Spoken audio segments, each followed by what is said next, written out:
Double engine సర్కార్ ఉంది కాబట్టి 15 నెలల్లో ఇన్ని కార్యక్రమాలు చేయగలిగాం. ప్రధాని మోదీ, పవన్ కళ్యాణ్ సహకారంతో ఈ ప్రభుత్వం ఒక టీంలా పనిచేస్తోంది. ఈ టీంలో ఏ ఒక్కరు తప్పు చేసినా, విఘాతం కలిగించేలా వ్యవహరించినా రాష్ట్రానికే నష్టం జరుగుతోంది. ఎమ్మెల్యేలు వ్యక్తిగత అజెండాలు పెట్టుకుని మాట్లాడితే అభివృద్ధి లక్ష్యానికి ఆటంకం కలుగుతుంది. ఈ విషయాన్ని ప్రతి ఒక్కరూ గుర్తుంచుకోవాలి అని ముఖ్యమంత్రి చంద్రబాబు కూటమి ఎమ్మెల్యేలకు స్పష్టమైన సందేశాన్ని ఇచ్చారు. శాసనసభలో నేడు సూపర్ 6 ఇతర మేనిఫెస్టో హామీల అమలుపై జరిగిన చర్చలో ఆయన పవర్ పాయింట్ ప్రెజెంటేషన్ ద్వారా ప్రభుత్వ ప్రగతిని వివరించారు.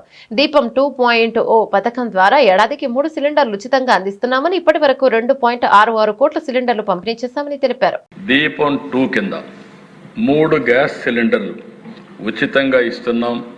అక్టోబర్ 31న 2024లో సూపర్ 6 పేరుతో లాంచ్ చేశాం. ఈరోజు మీరు చూస్తే ప్రతి నెల ఎవరు డ్రా చేసుకుంటారో వారి అకౌంట్లో నేరుగా డబ్బులు వేసే మార్గాన్ని తీసుకొచ్చాం. దగ్గర మీరు ఒకసారి చూసాం. నెక్స్ట్ ఫస్ట్ రౌండ్లో 97,36,000 సిలిండర్లు ఇచ్చాం. 764 కోట్ల రూపాయలు సబ్సిడీ రిలీజ్ చేశాం. రెండవ రౌండ్లో ఏప్రిల్ 25 నుంచి జూలై 25 వరకు 790 కోట్ల రూపాయలు ఖర్చు పెట్టాం. 93,82,000 సిలిండర్లు ఇచ్చాం. రౌండ్ 3లో 74,46,000 సిలిండర్లు ఇచ్చాం. 164 కోట్లు పే చేసాం. మిగిలిన కూడా పే చేస్తున్నాం.